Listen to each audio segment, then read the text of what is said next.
Um, Thank you for that very generous introduction, but I'd like to add another qualification which I'm most proud of. I am an alumnus of the Jawaharlal Nehru University. And proud to say that I came here in '77 just as the emergency collapsed and was in what was then the most political hostel. It was then a men's hostel called Ganga. And with me, they hated us, and when we left, I think they performed a havan and converted it into a women's hostel in the hope that the girls would be better. So, yeah. Have you been? No, okay, good. I hope not.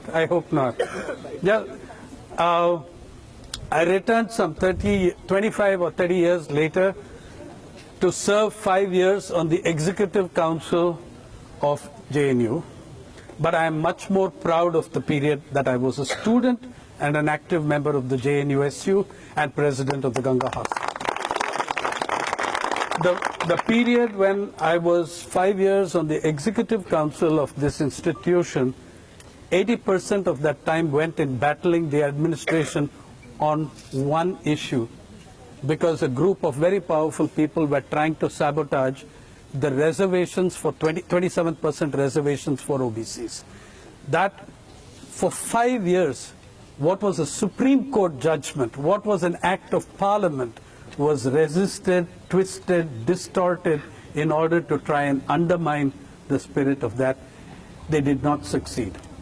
Now, about today, you live, but I am also here. I want to say first, I came to Delhi only for this. I had no other.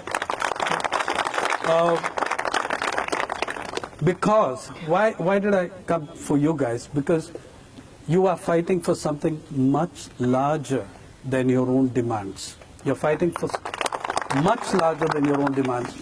In the immediate processes that are on in this country, if you prioritize them, what you're fighting against will fall in the top 3. By the way, that process has been around in the countryside of India for 2 decades. It has now reached the elite campuses as well. It is the criminalization of dissent. That is what you are fighting. You're fighting the criminalization. This isn't just an infraction or violation of the constitution or law. It is to make criminals of dissidents. That is the process you are fighting.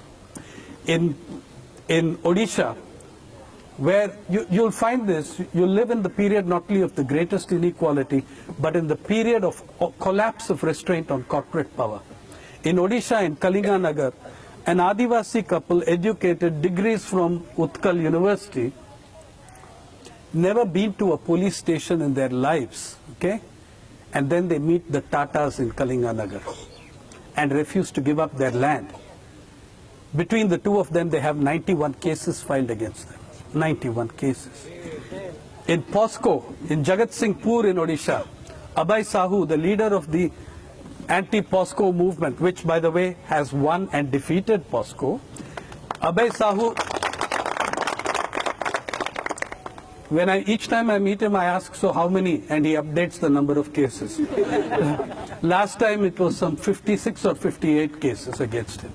People in those villages are unable to venture out of the village because they'll be arrested. People have missed their brothers and sisters' weddings because of that. Okay? Because they're sort of bunkered down in their immediate villages.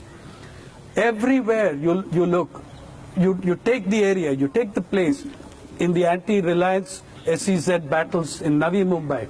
How many cases were filed? In Koraput, the cases are against I went to meet one of them in jail, chemistry professor. What they do, a common tactic, this is now, guys, welcome to the rest of India. It's a very common tactic elsewhere. There is a march to the police station to protest something. There is a scuffle. The police then file a case against maybe Kanhaiya and Kumar and 800 others. 800 others. That gives them the leeway to keep raiding the surrounding villages for the next 3 years, harassing people out of their wits because they've not put down names. A, B, C, and 800 others attacked the police station. Okay? Now, one of those guys who was in there was a professor of chemistry whom I went to see in Koraput jail. They couldn't, we couldn't get to meet him, though his lawyer had come, and the charges are simply fantastic. The chemistry professor, amongst his charges, was theft of a buffalo. Now, it is very unlikely that that professor would be able to tell a buffalo from another bovine creature. Okay, but he was arrested under theft of a buffalo, as many of us had fantastic charges against us during the emergency. You had this poor chap is there in there so we were not allowed to interview him, and we weren't able to communicate with the buffalo either, obviously.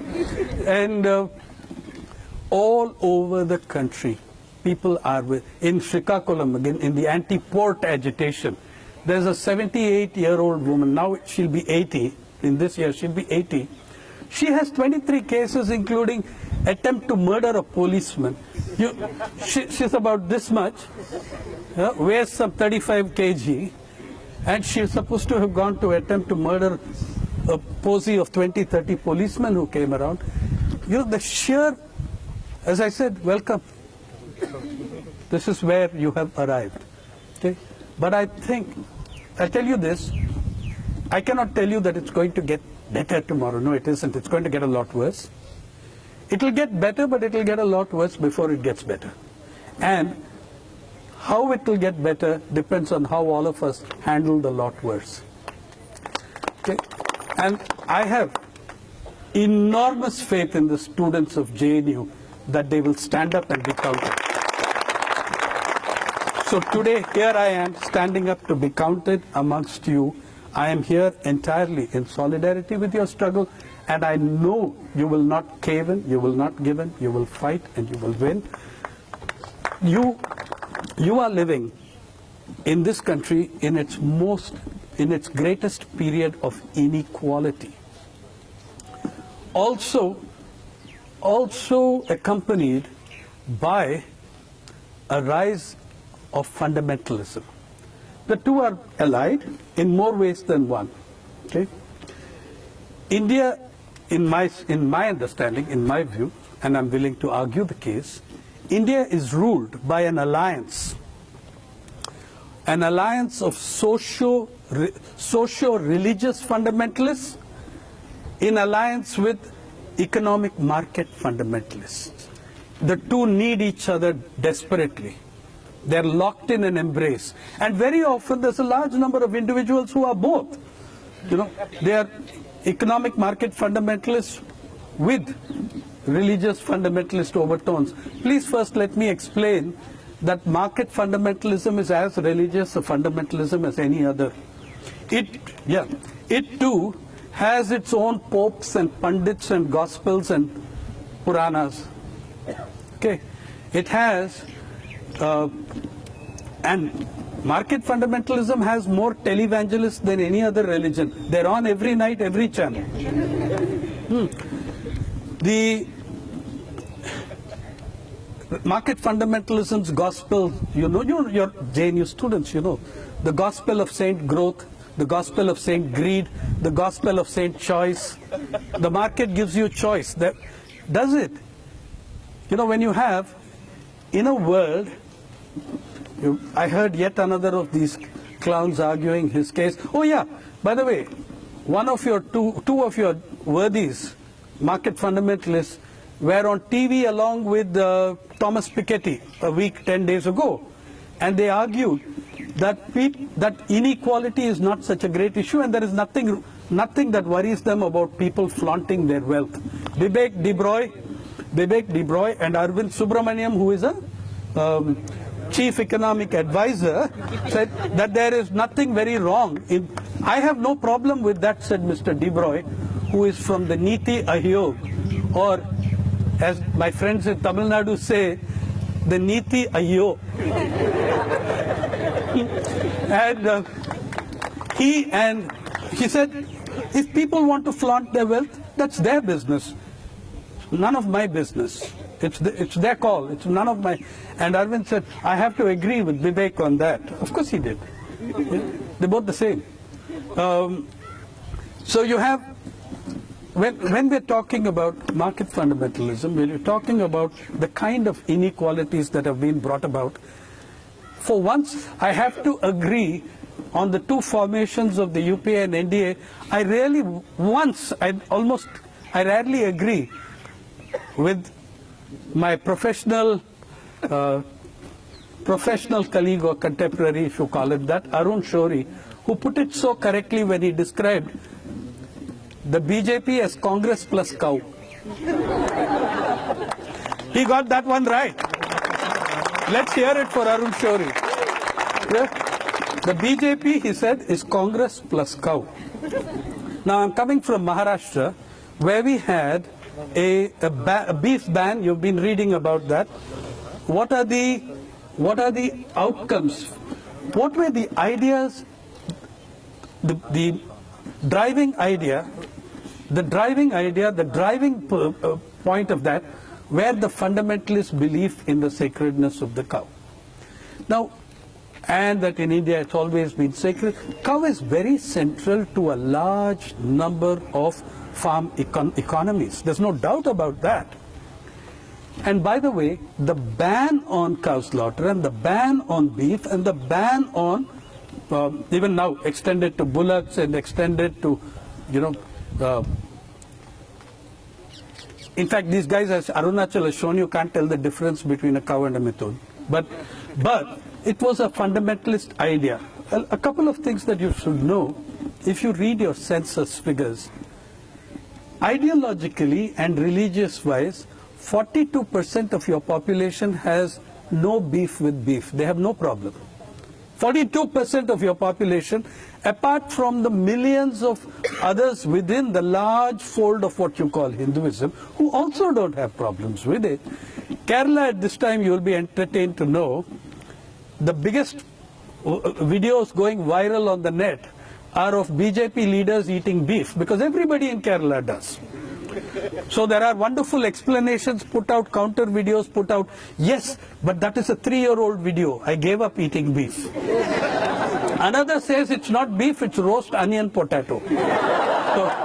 So yeah, these are the videos making the rounds. You got any Malayali students here? Go and fetch them down. These are the BJP leaders of Kerala.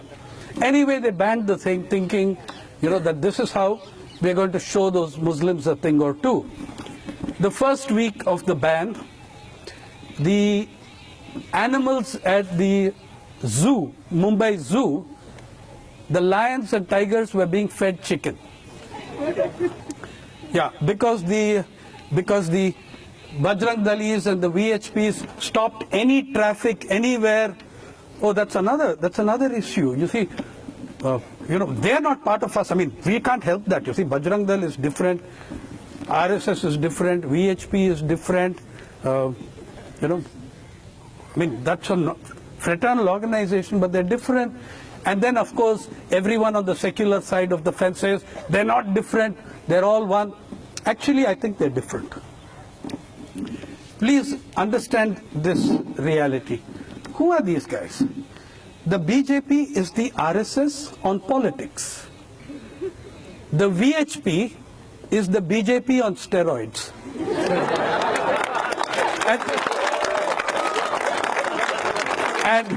And the Bajrang Dal is the VHP on crack. Right. So let's face it, let's be honest, there are differences. They are different. Right. So then you have, first you're feeding the lions and the tigers chicken. The Jidamata Zoo, I think. Then comes the problem. Okay? All the cattle markets over Maharashtra have collapsed. Thousands and thousands of people, Hindus, Muslims, Christians, Dalits, are suffering enormously. Every one of them is suffering. Many of them, you see, they did something, a bunch of urban middle-class people with no knowledge of farming, of the countryside. They have no understanding of what the rural economy is and what the role of cattle in the rural economy is. It is a very important role. It is a very important role.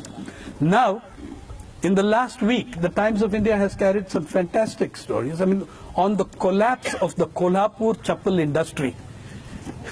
Make in India, break in India.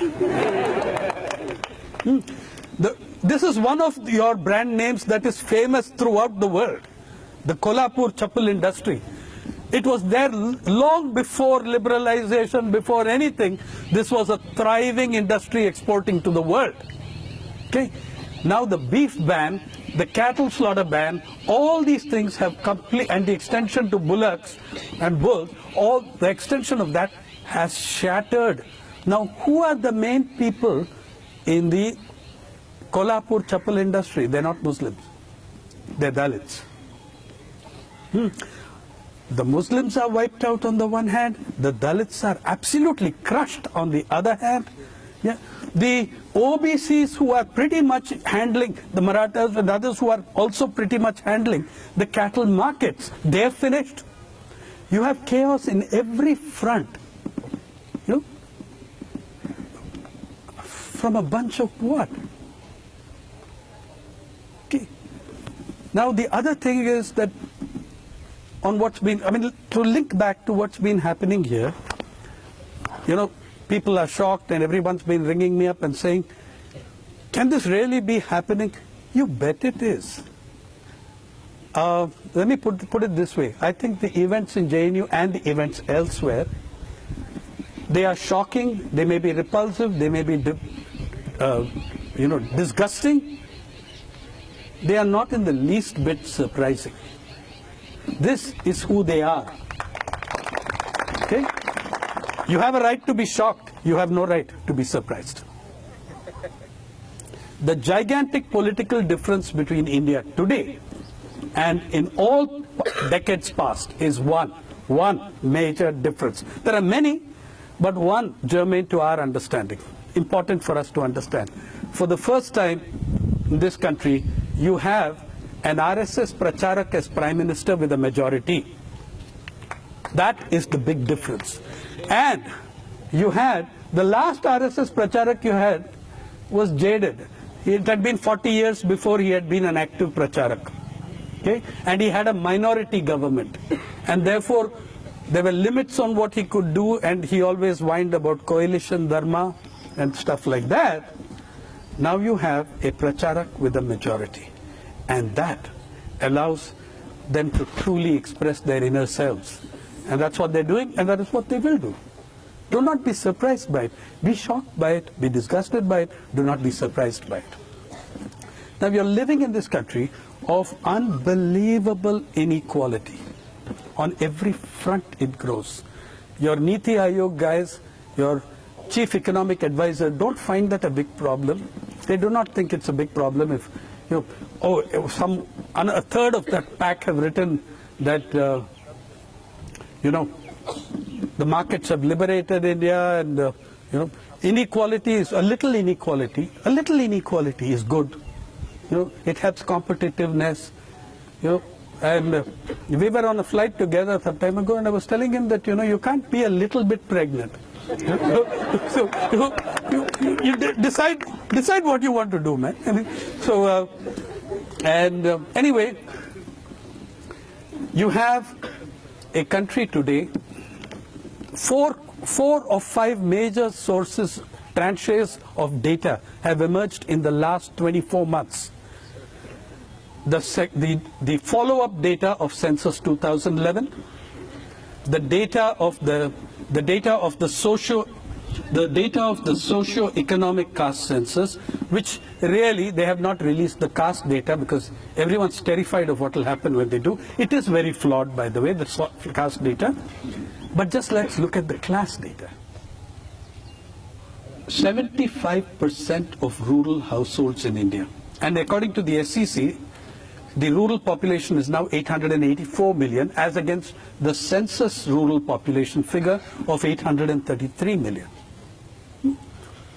According to the SEC, 75% of rural households, 3/4, the main breadwinner earns less than 5,000 rupees. The main breadwinner earns less than 5,000 rupees. If we raise the bar to 10,000,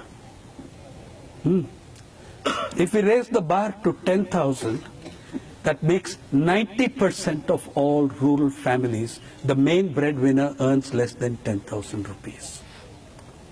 Okay? In the country that has $100 billionaires, according to Forbes, which is my favorite website, it's bookmarked first in my computer, and you have your average billionaire is worth $3.5 billion. You rank 4th or 5th in the world of dollar billionaires, according to Forbes. You rank, let's say, 5th. Actually, I believe we are number 2, because the two guys above us, Russia and China, they have larger numbers of billionaires, but their billionaires are worth a paltry 1 or 2 billion apiece. Our billionaires are worth, average net worth is 3.5, 3.7 billion apiece. Our dads are richer than their dads. Yeah. And so the Chinese, have all these pretend billionaires who just made one billion on a stock exchange killing. We have solid citizens of this country who are, they're very solid. And their liquidity is pretty high also. So you have on the one hand, about $100 billionaires, somewhere between 95 and 100, who account for 12% of your gross domestic product, even notionally. And the same nation that ranks 5th in the dollar billionaires ranks 135th in the Human Development Index of the United Nations. Yeah. Every single Latin American country, including the poorest Bolivia, is above you. The only Caribbean country below you is Haiti. And they've had some bad times, Yeah. Sri Lanka, 20 positions ahead of you, fought a civil war for 30 years and does better than you in the Human Development Index. Yeah. Vietnam, 50-odd positions ahead of you, after having suffered the most barbaric war, from which generations to follow will continue to suffer the effects of Agent Orange and other chemical poisons unleashed on them by US imperialism. Okay? All these countries are ahead of you. None of these countries has dollar billionaires the way you do. Yeah? India has more dollar billionaires, 2.5 times more dollar billionaires than all the Nordic and Scandinavian countries combined. Denmark, Sweden, Finland, Iceland, Norway, all of them together don't have, barely a third of the number of dollar billionaires you have. And as I said, China may have some more, they aren't, we don't, and as for the Russians, I don't take them seriously. Every 5 years, they send all their billionaires to prison. We send ours to Parliament.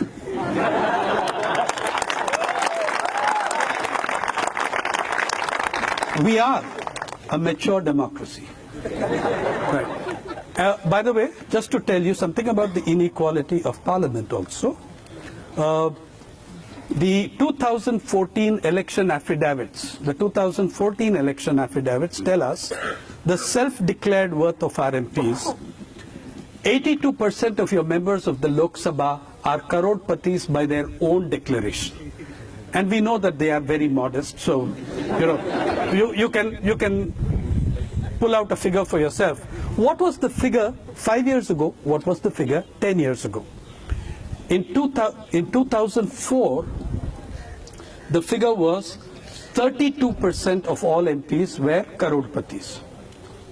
In 2009, 53% of all MPs were crorepati's. And in 2014, 82% of all were crorepati's. These were, in your election affidavit stated figure, you are not required to attach your income tax return. You can state anything you like. You should see the modesty of Mr. Chandrababu Naidu's return. His 2014 return was lower, the amount was lower than 2004. So, I mean, this is selfless living. Because he said that previously the value of the house was calculated at market value, but he was taking accountants were taking the value as purchased at that time, because market values fluctuate. You see, the market does give you choice, right? As for the market giving you choice, and which is what that guy was gabbing about and what all these guys were gabbing about, there are about 1 billion people. FAO has brought that number down by changing definitions to 850 million. But about 1 billion people worldwide are admittedly hungry. 1 billion human beings go to bed hungry every night. If the market gave them a choice, now, if they had a choice, if the 1 billion hungry people had a choice, I suspect they would choose to eat. Since they are unable to do so, I suppose we may argue that they have no choice and that your market does not give you a choice at all. Anyway, the SECC data shows you 75% below 5,000 rupees the main breadwinner, 90% of households below 10,000, about 8% of households rural households, the main breadwinner takes home more than 10,000 rupees a month, and that would include a substantial number of government, panchayat and other officials and servants. But still, that's how pathetic the figure is. The NSS data for 2013, the National Sample Survey Organization data, tell us the average income of a farm household in India. There are two things you have to know about this number to understand how obnoxious this number is. There are two things you're required to know. One, this is not an individual income figure. It is a household income figure. Household is estimated to be 4.9. Since I've never met the 0.9, I'll round it off at 5. And this household of 5 people, they counted income from farming and income outside of farming, income from all sources, average household income of the Indian farm household, monthly, 6,426 rupees, which is about $97 US at current prices, at current rates. 5 people. And that 6,426 is a average. It's an average of Kerala, Punjab on the one hand, Chhattisgarh, Bihar on the other. So you come between an average of 3,500 and 10,000, 11,000, 9,000, 10,000, you're arriving at the 6,420. That's how bad the rural situation is. Whether you are a farmer, an agricultural laborer, whatever you are, it's bad. That kind of inequality on the one hand. On the other hand, from 1991, when you did not have a single dollar billionaire, to 2015, when Forbes India ran a list of 100 Indian dollar billionaires, some of them got a little wet recently in the stock exchange shock, so they've come down a bit. But they're entrepreneurs, they take risks. Yeah, this is what I was explaining to your counterpart students in the IIM Bangalore. When I do something called the People's Archive of Rural India. This is such an astonishing place which you're destroying, which has horrible things, some of the most horrible and regressive practices on earth, but some of the most fascinating and brilliant things as well. Both are India. That's your reality. Okay?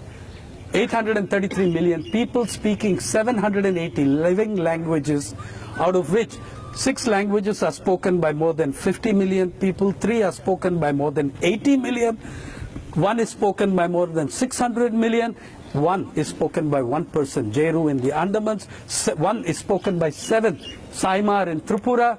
This is an astonishingly diverse society. There is nothing like it. There are people who fear diversity, so they want to impose one language on everybody. Right? And look at you see, even their own culture, which is rich, beautiful, they don't understand it. Hindi is called a language, and the great languages of the north, Bhojpuri, Mithila, Brij Bhasha, Awadhi, these are called dialects. Hindi is not even 200 years old, it's not 150 years old.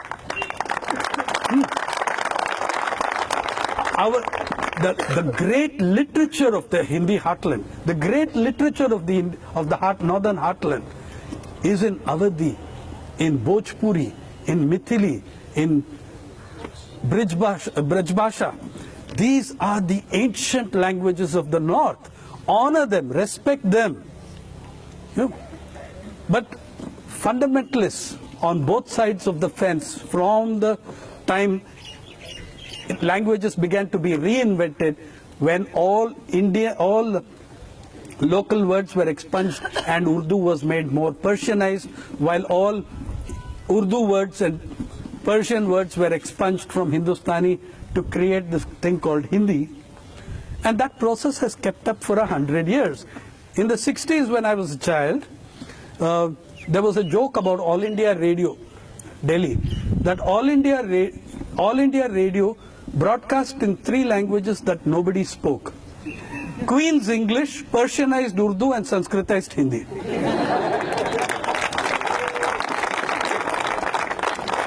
Fundamentalists fear diversity. They wake up and, they're scared to watch those people from Tripura or Nagaland speak a language they don't understand. I wake up, as I hope you do, thinking how rich you are. What was it for me in Ganga Hostel, where I counted 24 languages that we knew between us? What a beautiful world to live in. What an incredible, and that is also part of JNU. I will also make one digression to tell you that I learned from this campus the importance of living for something beyond yourself. I learned that career is not a resume and success is not a spreadsheet. The unselfishness with which my colleagues and comrades in this campus came to my aid each and every time there was trouble, and there was always trouble, is something that has never left me. It shaped me, it made whatever you want, whatever the word is you wish to attach to me, you can, and that's what it did. Fundamentalism fears diversity and tries killing it.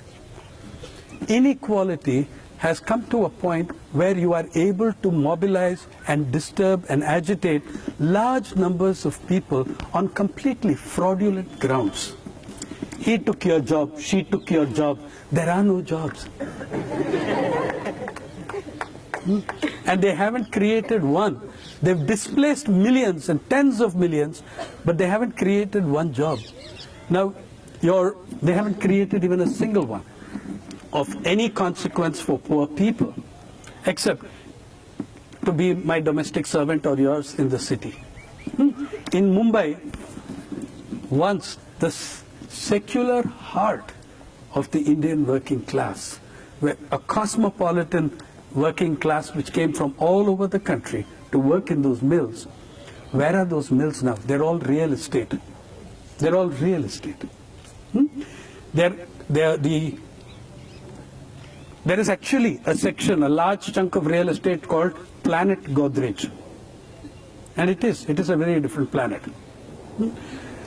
There is the new symbol of Mumbai, which has overtaken the gateway of India, Mr. Mukesh Ambani's house around the Pedder Road area, which, if you are proud to be an Indian as I am, we can proudly assert is without rival the ugliest building put up at the highest cost. When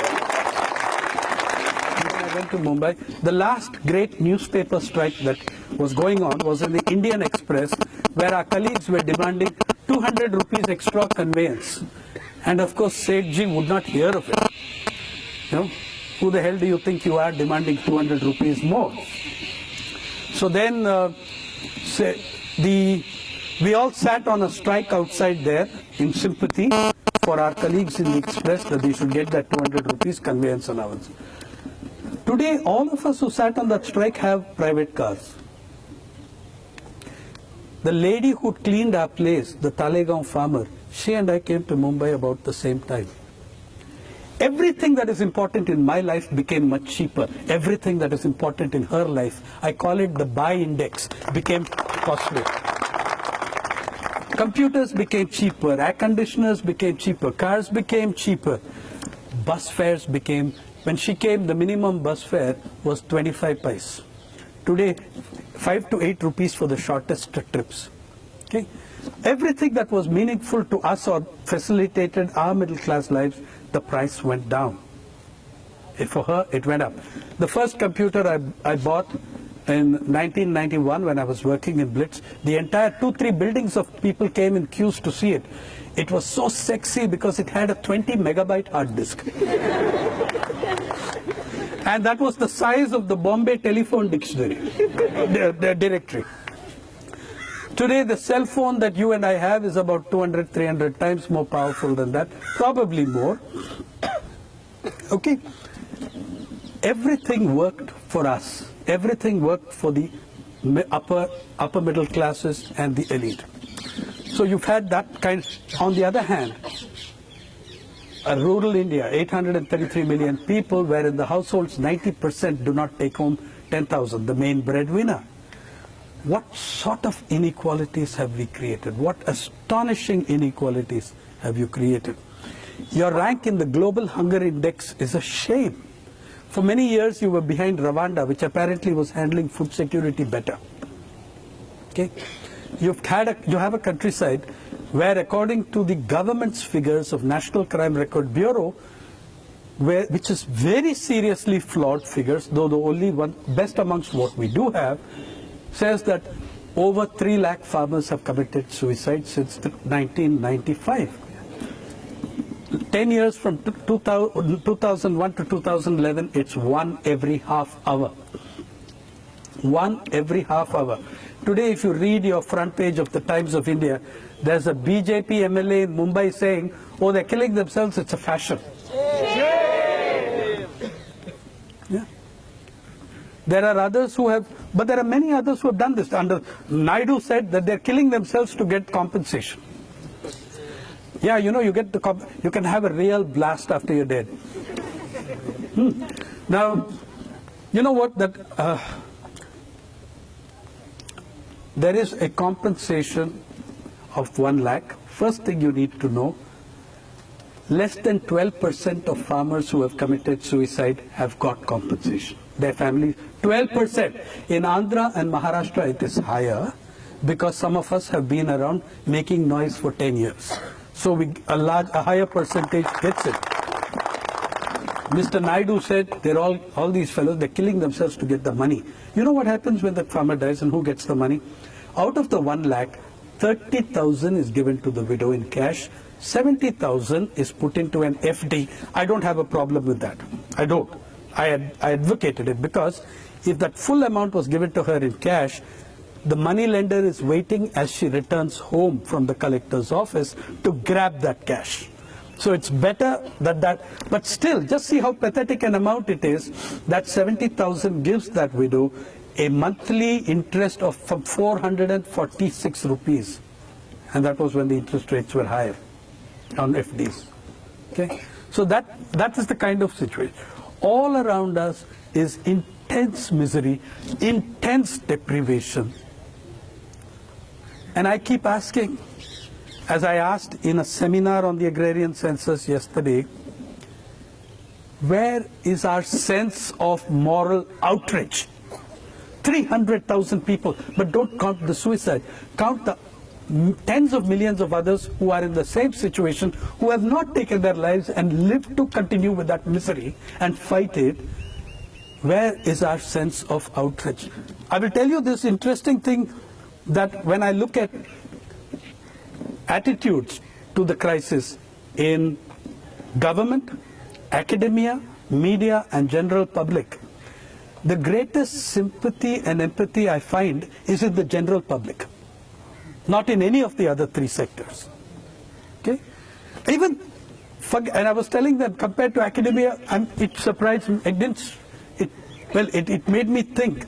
I spoke at 5 institutions in the last few years of the armed forces, like the Defense Military College, IDSA, School of Air Warfare. It was fascinating to me that the officers of the armed forces were far more disturbed about the agrarian unrest because so many of your soldiers are farmers in uniform. They were at least sensitive to that. I was told that people were really concerned about their enlisted men. They were really worrying about the anxiety and stress that sometimes they could see as people feared a phone call from the village. So it's interesting to me that government, academia, and media have such a different approach to it. In all three, there are fabulous exceptions. And by the way, the fabulous exceptions in academia on agrarian crisis, 90% of them are from JNU. Be proud of it. The first person in this country to term the mess, when I was hesitant to do so, I didn't even understand the term, the first person to term this mess an agrarian crisis and predict an incredibly appalling disaster was Professor Utsa Patnaik of JNU. As a field reporter who spends till last year more than 250 days a year in the countryside, I can say that no other academic's work matched ground reality so closely, explained to me what I was seeing, which I would not have otherwise grasped so deeply. So there are exceptions. There are exceptions in the media. There are the Jaideep Hardikars, the Purushottam Thakurs, the Priyanka Kakodkar, who is actually a trailblazer in the Times of India. The best stories on the agrarian crisis today are coming in the Times of India on the front page. The stories are so good they can't keep them off there, right? But you have the shameless attitudes so dominant in media, academia. Two vice chancellors conducted commissions of inquiry. By the way, there have been 30 commissions of inquiry across the country on farmer suicides. In India, see, good old Indian tradition, you see, our Sanskriti and everything else, the good old Indian tradition of government is you will have as many inquiry commissions on the same subject as necessary until one of them gives you the report you want.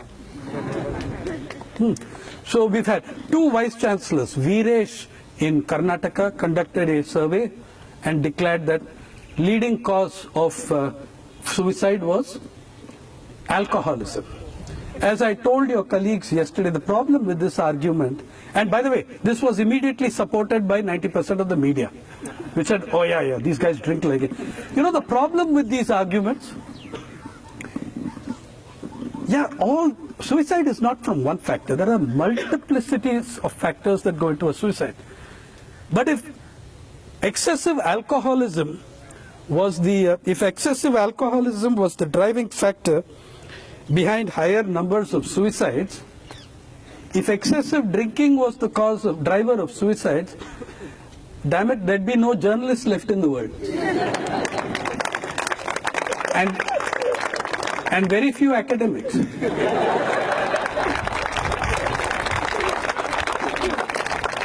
And no human rights activists at all.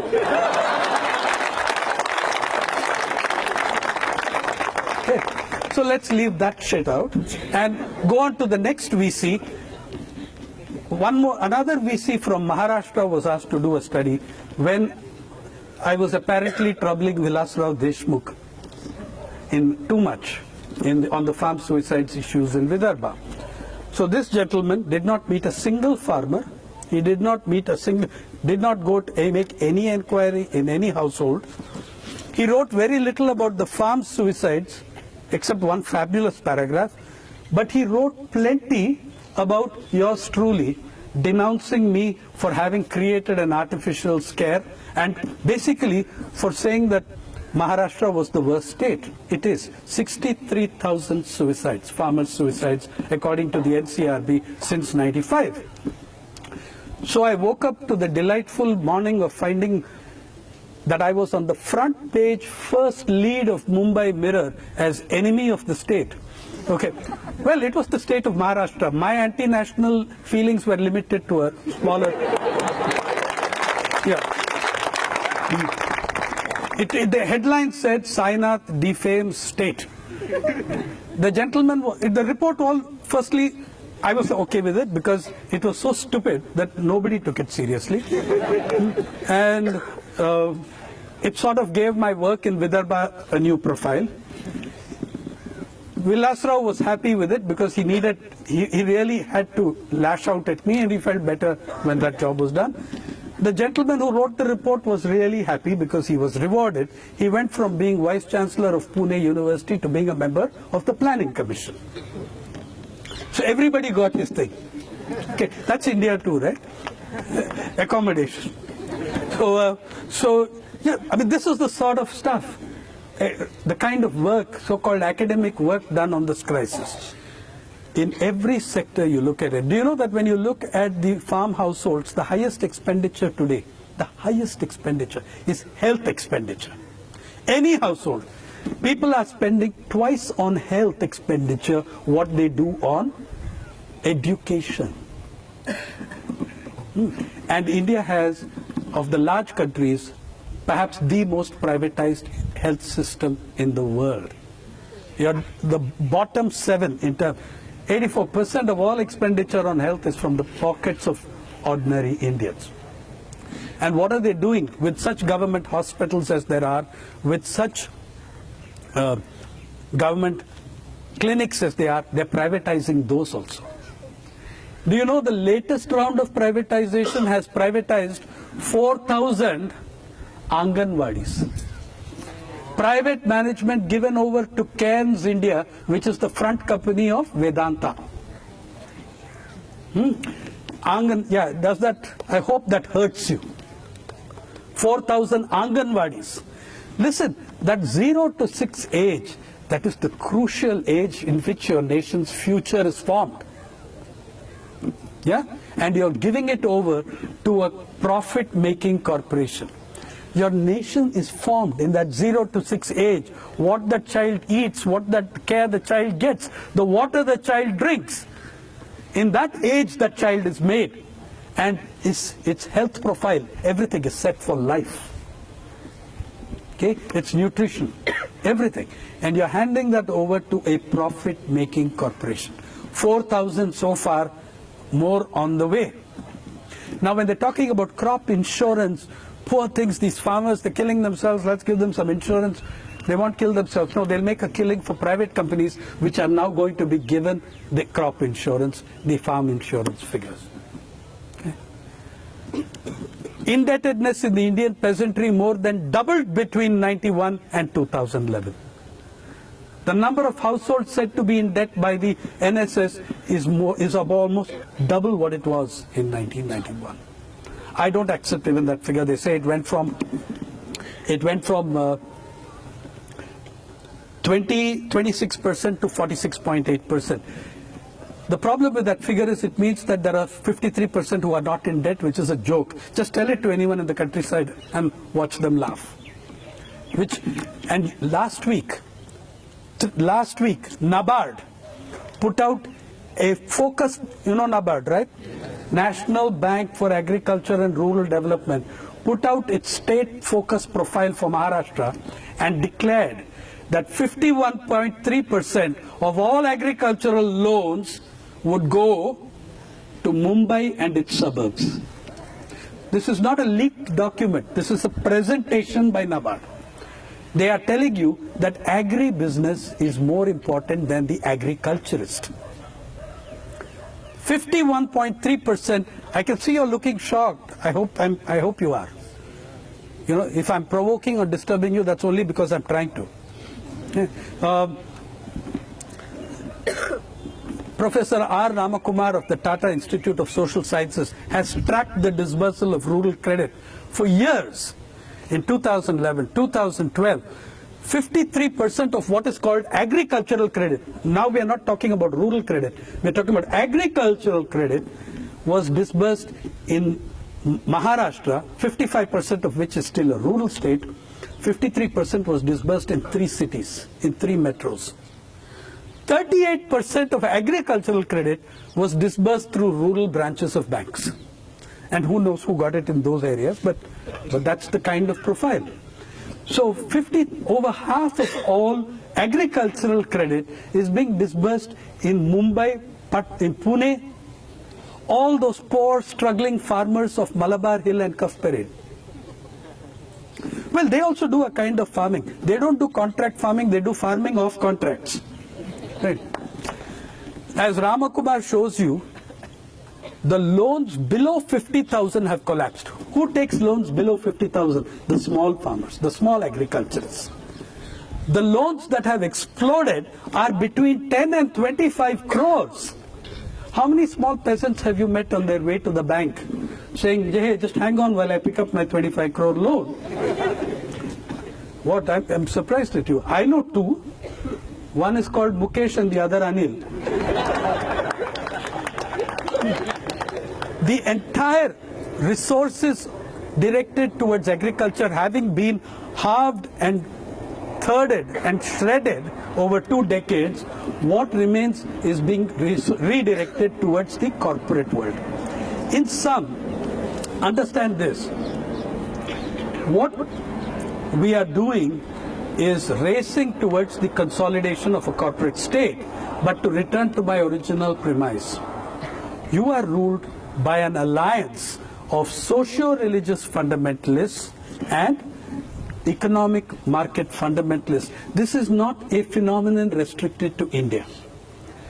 The United States, okay, the Vatican of market fundamentalism, the United States, in the most dangerous part of the planet, as it calls it, is entirely dependent on the two most insanely fundamentalist regimes in the world, Saudi Arabia and Israel.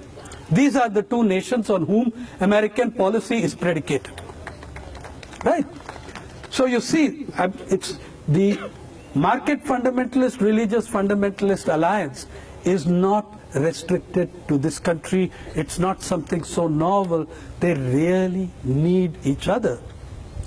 The latter need the other to beat you guys up, okay, and teach you a thing or two.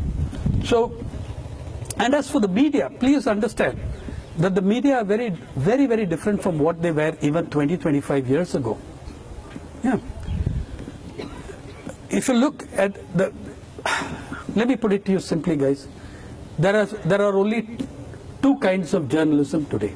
One is journalism. The other is stenography. Corporate stenography.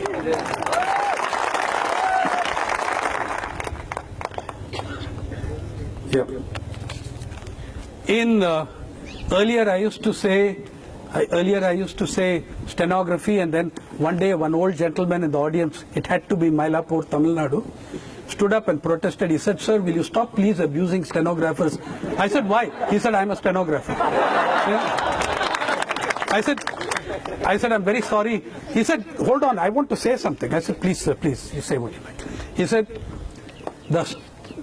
he said, "We are much superior to you fellows."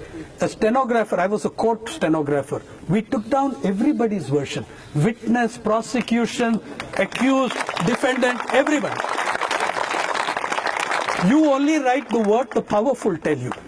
You know, stenographers are much more noble in their profession than you are. Ever since that day, I've been using the word corporate stenography. If you look at who owns the media, by the way, the biggest owner in the media today is Mr. Mukesh Ambani. And if you look at who owns the media and the direction it's going, you're seeing a gigantic concentration of power in fewer and fewer hands. And the nature of industry in which earlier you had newspapers which were monopolies, channels which were monopolies, not anymore now. The old media monopoly does not exist. The new media monopoly is a small department in much larger corporate monopolies. Network 18 is the giant network in this country, but it is still a very small part of Reliance Industries. Okay, understand, that's a huge shift, and that has many. Today it's very difficult to tell the difference between fourth estate and real estate. Okay, so in sum, you're in a situation where inequality is galloping, where social religious fundamentalism, please, and also while I'm here for you guys, while I admire you guys, I will always be here for you guys. Please also remember on how many other campuses things are happening. FTII fought for 105 days, 105 days to keep Yudhishthira out of... By the way, do you know the real story of Yudhishthira in the Mahabharata was that he was so noble, so truthful, that his chariot never touched the ground until he told a lie to Dronacharya when he said, Aswatthama is dead. Then his chariot, which was 6 inches above the ground, touched the earth. This Yudhishthira's chariot was never going to get off the ground. It's mired in the mud. You know, a guy with B film, well, never mind. Okay? But then, the case of Rohit Vemula. You know, one of the data pieces that I did not give you from the census, 400 million Indians have never been to a school or college. They haven't been to an inside of an educational institution. That is 1/3 of your population. 3% of rural India, according to the other data, 3% of families have a graduate member. With scheduled caste, scheduled tribes, that is even lower than 3%. Out of this background comes a Rohit Vemula and does his PhD ranged against an education minister whose qualifications we shall never know. But we know she didn't make it past college. Yeah. By the way, you know, my sense of propagating Sanskrit, I have a formula for it. I think all Miss Irani's serials should be dubbed in Sanskrit and shown only in that language. You know, it's a good way of promoting it, right? Or the harassment and holding hostage of my colleague and friend Siddharth Varadarajan in the Allahabad University. The killing 2 years ago of the Vice Chancellor of Vikramaditya University from a beating from which he died. You guys are not alone. Okay, this is who they are. A fraternity whose ideological forebears murdered the father of the nation want to talk to you about being anti-national. People whose leaders begged for mercy from the British to be released from prison on the condition they would be good boys, they're teaching you about being nationalist. Yeah. So forget, this is the social religious group on the one hand and the market fundamentalist group, I won't say on the other hand, they're hand in hand. Now, one thing, and I leave you with this, one of the fantastic things, it felt so good in the march yesterday. JNU was always a place of diversity, multiple voices, and should be. But what was fantastic to me in this last week or 2 weeks is the way every one of differing ideologies has risen above themselves to put forward a united front against the nastiest state in the last 30 years.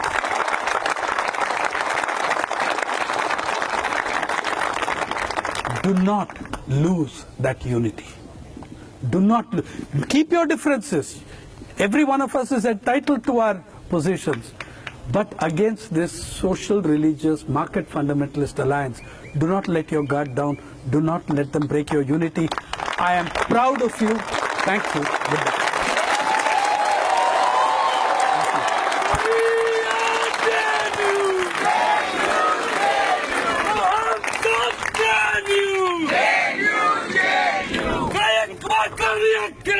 Yes,